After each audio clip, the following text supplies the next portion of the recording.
Despite its popularity, Indiana Jones is a franchise that has never really been fully capitalized on when it comes to home consoles. Sure, there have been a handful of games over the years, but the lack of indie on gaming consoles has always been a bit disappointing to me. With Bethesda and Machine Games stepping up to the plate, many wondered if they would be up to the task. Well, they absolutely hit it out of the park with Indiana Jones and the Great Circle. Let's go ahead and get into it. Danny from the Famicast here. If you're new to the channel, please be sure to subscribe and turn on those notifications. Sound off in the comments down below, and we may read it out on our bi-weekly show called the Famicast. Of course, you can find this in written form over on our website, thefamicast.com.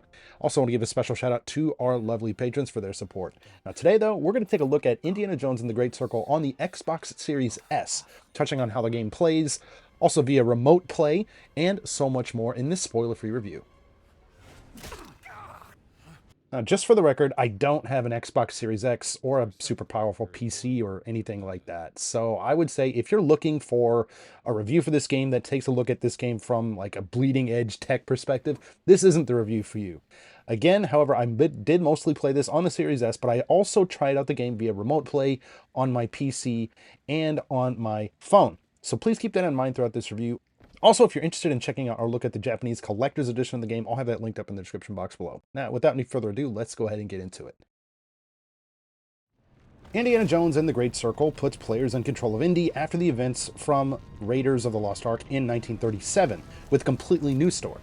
So, as Indy is getting into the swing of things back at Marshall College, this intruder breaks in one night and steals some kind of an artifact. Little does Indy know, this will actually lead him down this rabbit hole that spans across the globe, with locations including the Vatican, Egypt, the Himalayas, and more. The crux of this mystery here revolves around what's called the Great Circle. It's like a number of peculiar sites around the globe that form this perfect circle and there's just some weird stuff going on there. Indy will face off against fascist Italian blackshirts, Nazis, and other similar scumbags associated with Indy's usual adventures. And simply put, I think the storytelling here in The Great Circle could have easily been the plot of like a movie or TV shows or something like that within the franchise. So kudos to the team for crafting such an amazing story that is definitely worthy of the franchise. The Great Circle puts players in a first-person perspective throughout the majority of the adventure. You'll be interacting with the environment in a variety of ways to uncover secrets, make progress in the story, and more. Indy's whip also comes in handy for climbing, swinging over ledges, and for pulling switches here too. This can be done with the press of the right bumper, RB. Now, overall, traversal of the environments here, I think it feels absolutely great. I think the sense of speed of Indy feels natural, and these light platforming elements are pretty easy to get the hang of, and the varied locations are just fun to explore. Now, outside of the first-person elements, there are times when you will get to see Indy in third person. I mean, obviously see that in cutscenes, but these are usually context sensitive, like when you're climbing with the whip or solving puzzles. I honestly prefer third-person games to first, but I never felt shortchanged while playing the game because of any of this. And on top of these, fast travel and a generous autosave system are both part of the adventure to help for a smooth experience. Several tools are at Indy's disposal throughout his adventure. Now, his journal takes central stage as it essentially doubles as like this information hub for missions, maps, and more. A camera also plays a big part in the game here as well. Taking pictures of certain landmarks or monuments can grant clues that can point you in the right direction during missions. Well, later on in the game, a lighter also enters the fray that can literally help light up dark places when torches or other light sources are nowhere to be found. A breathing device is also available to search underwater areas for longer periods of time. An upgrade system is also in place and can be accessed from the journal. Now, I honestly sometimes forgot about this aspect of the game while playing. However, there are some pretty useful enhancements that should be applied. Most of these come in the form of books that can actually be picked up, purchased, or found in levels. Now, once obtained, you'll need to quote-unquote purchase them with adventure points that you earn throughout the game, like basically kind of like experience points. And these points can be earned by snapping pictures of historical locations, finding treasure, or completing missions. The upgrades available here are usually worth taking a look at as they can grant more stamina, health, and other useful abilities.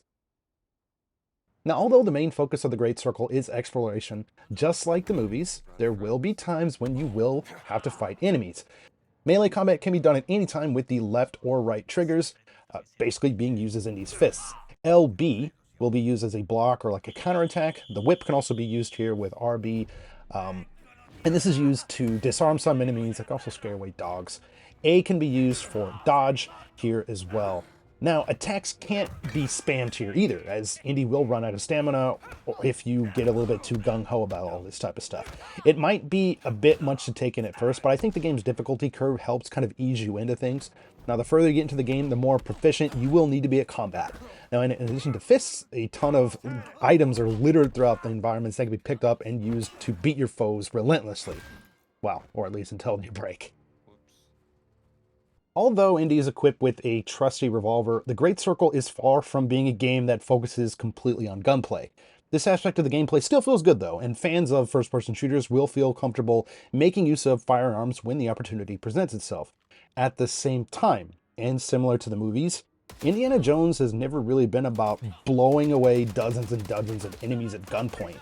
Now, using the handful of firearms in the game will often be met with strong resistance, especially the further you get into the game.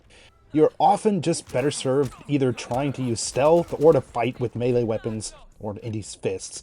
I will also note that while using the guns did feel pretty good, I thought the enemies seemed to feel a little bit kind of like bullet sponges.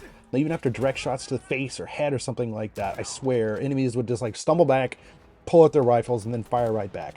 In a way, I think this response encourages players to find other ways to take out enemies or to avoid them altogether. I understand the sentiment here, but I was a little bit disappointed with that aspect of it. The world, heroes, and villains crafted for the Great Circle are brought to life in the most believable way that has ever graced a video game console. I think the environments here are absolutely stunning and full of details like lush vegetation, convincing NPCs, very realistic looking water, and more. Even with that said, playing on the Xbox Series S isn't without its flaws. While things ran smoothly and looked fine for the majority of my time with the game, there were some weird bugs that I ran into, such as like this enemy character scripting through a floor or something after I punched them. It was kind of a weird thing, and I unfortunately don't have the capture for that. I mean, the good news is that things like these are few and far between. I also, like I mentioned earlier, I don't have an Xbox Series X or a powerful enough PC to get the most out of the game, but I would still say if you're looking for a pretty good looking game, playing the game on a Series S is still a viable way to get into this adventure. Audio is on a completely another level in the Great Circle, especially when it comes to voice acting. Troy Baker takes on the role of Indiana Jones and delivers an amazing performance. I think the supporting cast, including the guy that plays Emmerich Voss, are great. The performance for this head Nazi, Voss in particular, just makes you absolutely hate this guy. And yeah, I think just overall, The Great Circle is just on another level when compared to most other story-based games on the market today.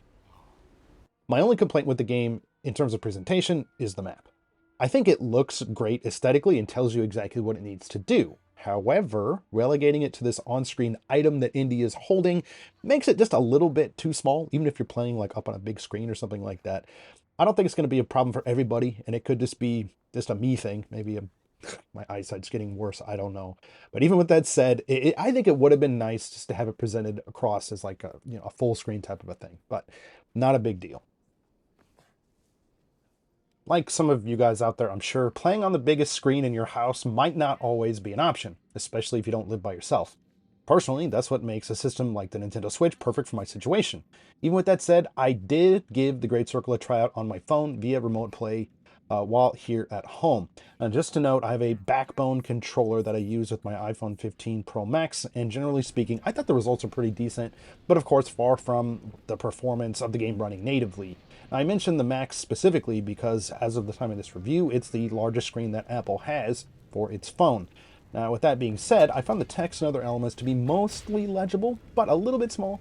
Of course, your mileage will vary depending on your connection speed, your eyesight, and a variety of other unforeseen circumstances here. I guess what I'm really trying to say is that this is still a viable way to play the game if you want to play it off of the TV while at home.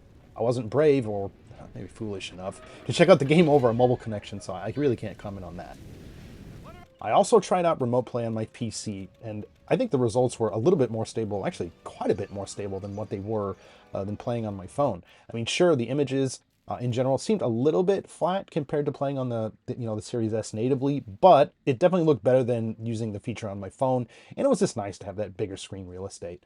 Now, again, if you're looking for an alternative way to access the game when you can't play it on your TV, remote play on PC is a bit better than mobile, but still, of course, inferior to playing the game on your console. Indiana Jones and the Great Circle is a fantastic game that is a perfect example of how the franchise can be expanded upon. The visuals are stunning, the gameplay is fun, and the story is the classic indie that brings things back to the classic film era. Playing on the Xbox Series S is also pretty good, and remote play options are also a serviceable way to experience the game. Needless to say, the Great Circle is something that needs to be experienced if you're a fan of adventure games. But let's go ahead and turn things over to you guys. Did you pick up Indiana Jones and the Great Circle? Have you been enjoying it on Game Pass? Sound off with any and all comments down below. We'd love to hear from you. As always, thank you guys so much for checking out this video. If you like what you see, please feel free to drop this one a like. If you feel that we've earned it, consider subbing. We've got a full-length live podcast that we do every 2 weeks, tons of reviews, retro content, looks at events in Japan, merch, and a whole lot more. And hey, if you want to take it a step further, we are on Patreon. If you appreciate what we do and want to support us there, you can do that. You get access to ad-free videos, exclusive podcasts, and a lot more.